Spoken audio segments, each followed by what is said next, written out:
Hey everyone, welcome back to the channel. Peter Barber here, professional singer and music producer. And today I just did a first time reaction and analysis for Wing's Dopamine, the drum and bass remix, which hits very close to home because I've produced electronic music for a very long time, starting all the way back in 2012. It was absolutely fantastic to hear his beatbox take on this genre, of course, based off his own original piece that I just made a video for recently. Thanks for the recommendations, by the way. Really fun to break it down, talk about some elements of drum and bass and how the hell he's able to do it with his voice is just absolutely mind-boggling once again. Once again, totally mind-boggling. So hope you guys enjoy. Hope you learned something. I'll see you after.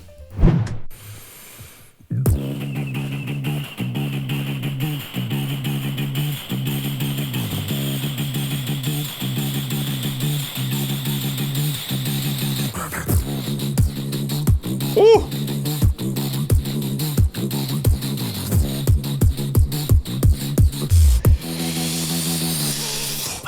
Nope, not yet. Can't watch the whole thing straight through. My goodness. Also, I like we have the original Dopamine video happening up here. Okay, really cool and cool to hear this in a new tempo. So drum and bass is a specific kind of bass music under the EDM genre. It's not the same as dubstep, although they're both like heavy bass genres. Dubstep is typically around 140 BPM. Drum and bass is typically 160 to 180. So it's pretty much always faster. I'm guessing this is probably close to 180.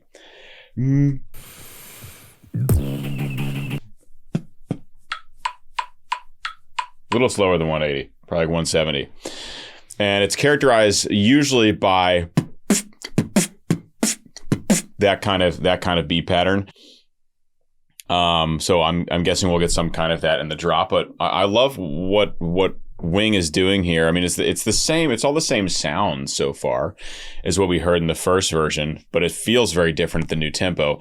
And the build up to the drop is different, right? He's added in these kicks because that's so typical of basically all music in the EDM genre, but especially the heavy bass music, is to have these kicks leading up to the drop. And this would be an actual drop in the song is what you'd call it. In addition to this riser he's creating in his voice as well, kind of sounding like we're coming out from underwater a little bit. And as more and more high frequencies are introduced into the sound. Wicked cool. Thank you guys for the suggestion. Yeah, let's get back into it.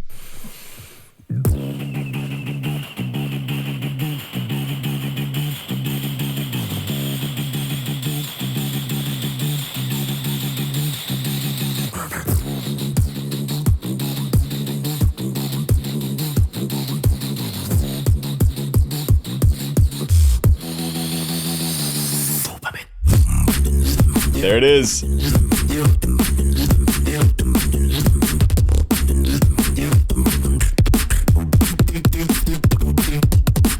God.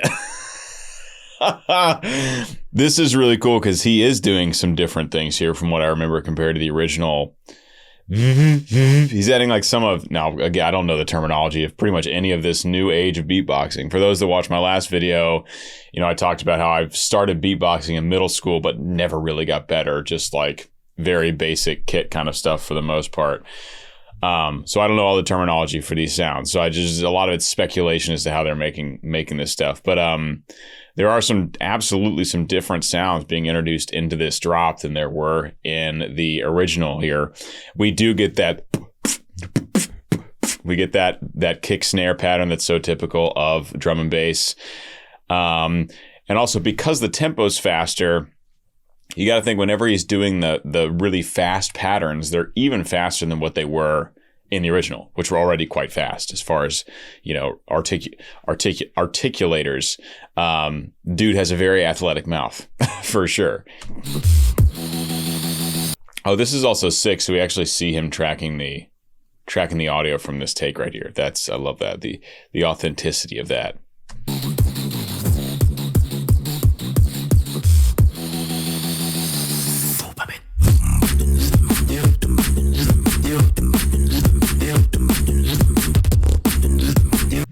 So we have like a, right? We have like some kind of consistent throat bass happening underneath. We have the kick snare pattern happening. We have these like these like lip buzzy things that he's doing on very specific pitches. We're in C sharp minor. So that's the flat 6 of C sharp minor, which is going to be what, A? Oh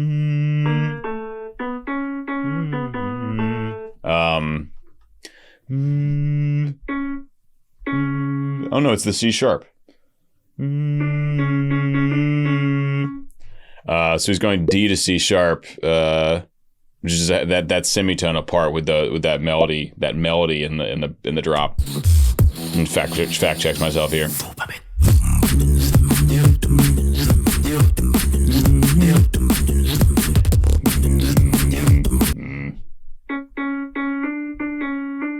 So that's giving us this really cool, like dissonant feeling there, going back and forth between that D natural and C sharp, giving us that half step. It's kind of like always suspenseful, even though the drop is where you get like the release and the kind of resolution. Because of those two, because of that semitone going back and forth, it never really quite feels resolved. It's like a little bit on edge the whole time.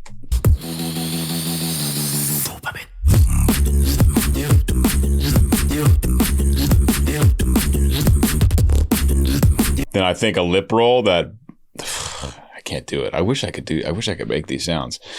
They're like, although it didn't, usually the lip roll really looks like it's pulled off to the side when people do it. This one looked like you kind of went down like this a little bit.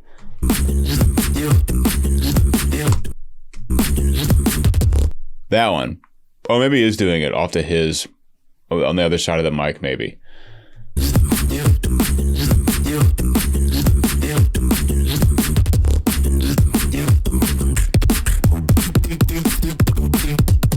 This is how just absolutely precise those beats are. It's like this could get so chaotic, but it's just so controlled and in the pocket. Never goes away from the.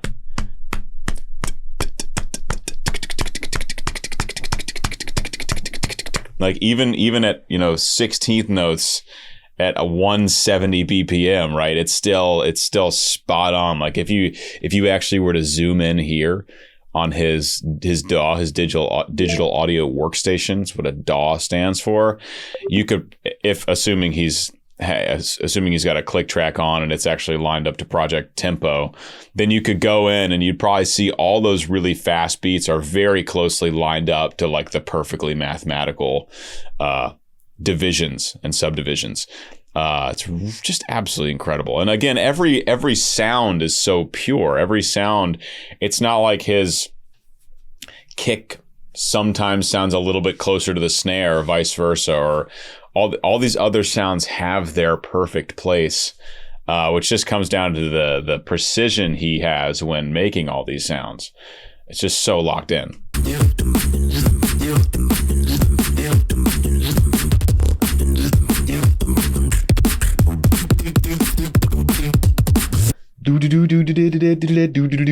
So he's got this like, again, this I've talked about this before in the limited amount of analysis I've done for beatboxing. I've talked about how it's so much more than I think a lot of people realize in terms of musicianship and creativity. And also, you can be a great beatboxer, and that doesn't mean you have to know about like pitch and like singing really well in tune and being a good singer. They're separate skills. And so what you get with the best guys, of course, is that they can do both, but it's not a prerequisite. You can make all the sounds without being a great singer, without having a really fine tuning, fine pitch. You would hear that sometimes in the earlier days of beatboxing competitions where these guys might make really great sounds, but their melody might be a little shaky or out of tune or wobbly. And what you get here with Wing is just very clear pitches that are perfectly in this C sharp minor key that we're doing, in addition to all the sounds, in addition to all the creativity and technical skill on the beatboxing side.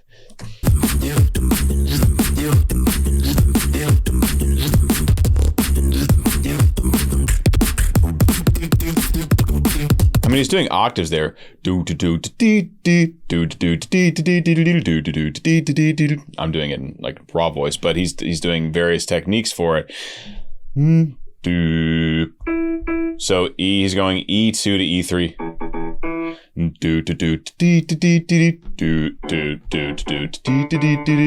Till he gets back to the C sharp. So E, E2, E3, D2, D3. I think going from throat bass to chest voice for those jumps.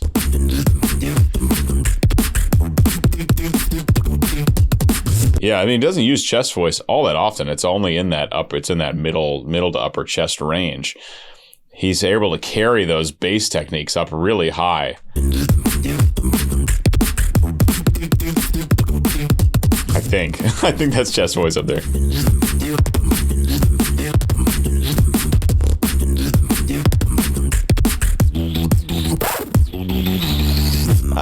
Was that a zipper? A zipper? These terms that I've just heard randomly are like popping out. I'm totally guessing. Most like the fundamentally same kind of pattern, everything in the same kit setup in this second verse, but we do have a couple differences throughout. Like those little moments are different.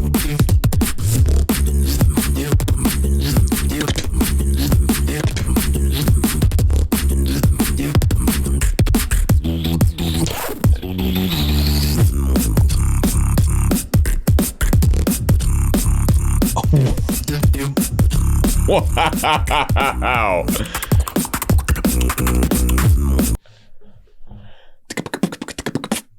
Dude, that low bass stuff. I don't know what C sharp that is. Maybe that's C2, C sharp. The lowest C sharp one on the piano, maybe. I gotta listen to that again. That's crazy. It's really hard to do that kind of bass that low. It's probably a different kind of bass, though. I've got like this very boxy idea of what it means to do throat bass, whereas these guys know they can do so many more styles with it.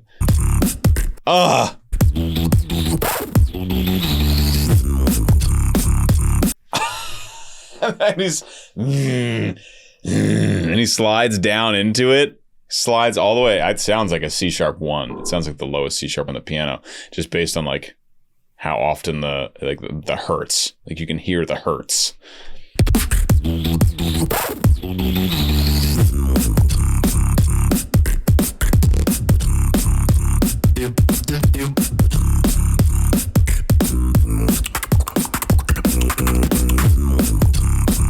And it's so accurate. It's like a perfect C sharp.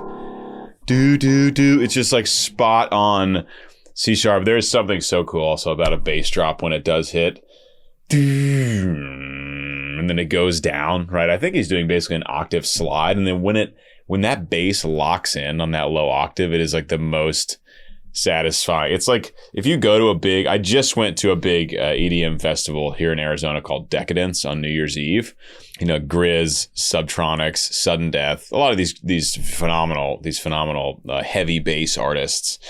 There is, man, it is a unique experience when a drop builds the right way, and then it drops the right way, and that low bass hits you, and like your bones are rattling. It's an amazing experience. Would recommend for anyone that hasn't gone. It's so satisfying. Just that cruises down, and I think was this low C sharp 1.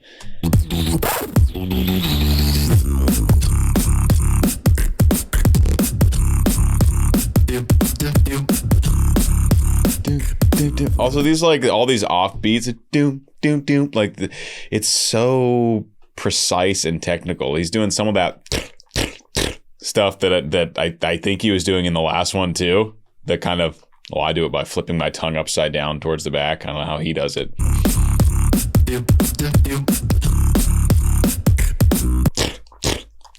That tiny little moment right there. You guys know what I'm talking about?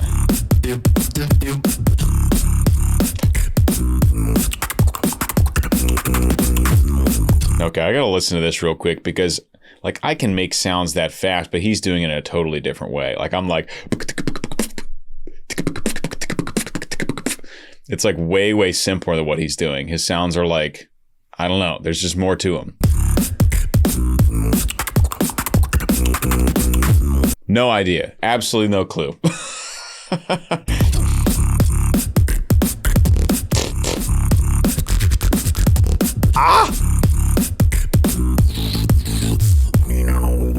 But I love that triplet he put in there with another sound. I have no idea how he makes it. Before that. What is that? So it's in this triplet pattern.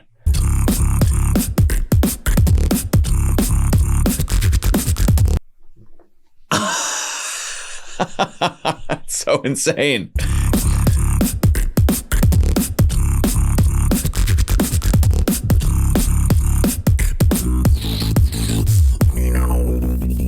Oh, so cool. So you remember I talked last time, briefly mentioned this video, but the last video I made, I talked about the auto filter and doing a low pass auto filter. So it's only the bass frequencies. And then slowly you allow more high frequencies into the sound. It sounds like you're coming out from underwater. He just did a really quick reverse of that, where he quickly like removed the high frequencies. And from what it sounds like he was going for, he's about to do the opposite, like what we heard in the first Dopamine. But this little thing where he takes away the high frequencies is so cool.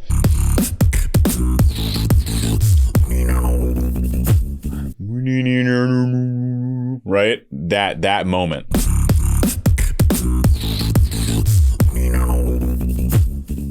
There it is. Yep.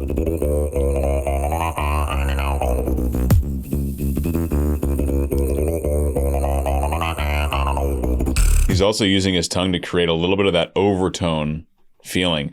So he's doing, at least it sounds to me like he's doing a subharmonic style throat bass. Really high, crazy high. I don't know how he does it that high. And then he's also using he's doing this auto filter effect, and he's positioning the tongue in a way where it's creating the hint at like an overtone pattern. That is a lot going on. For sure.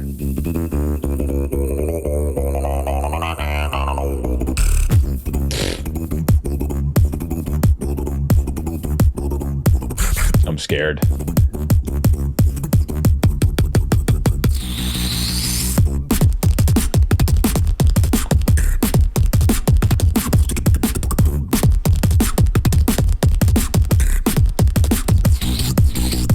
Now this sounds to me just like beats. I don't hear like a consistent bass line. I mean, it's obviously intentional, but maybe he is doing something that's more subtle, like something super, super low, which these boring headphones might not pick up depending on the style. But to my ear, it just sounds like a super crisp, just a fantastic beat, but I don't hear bass.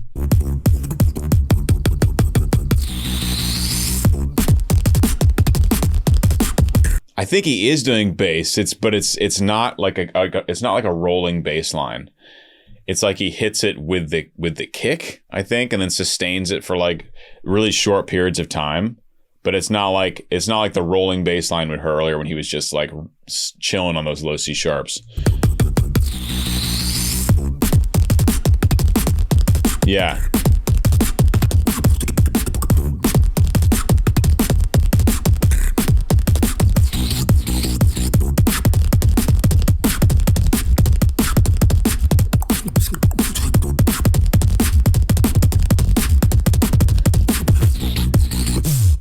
We need to get this guy under an MRI to watch his tongue move.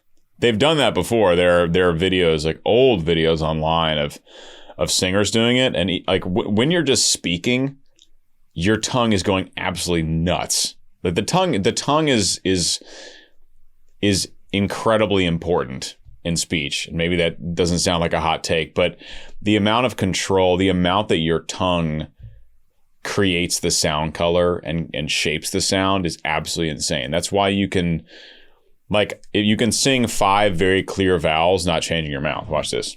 I'm going to pull out the opera here. E-A-I-O.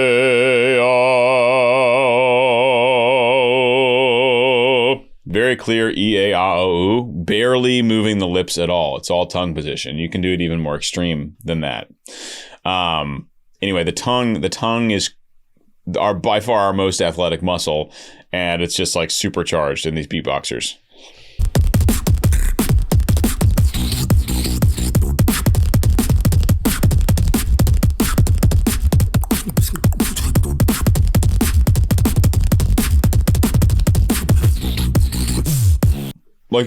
It's like his mouth's like barely even opening for most of this. Like these last parts, so which is what makes me think he's doing some kind of like internal bass thing, because it's much more subtle than the bass techniques than we were hearing earlier, where it's just very clearly like a sub bass line. But well, like it looks like he's almost like trying to open his mouth here. It's all contained. Look at that. It's like his mouth's not opening. Really, not much.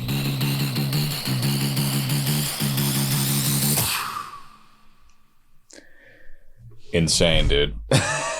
Absolutely insane. Oh my gosh. Well, hopefully you guys like me being a nerd, because that is less than a 2-minute video that is now 22 minutes on the camera.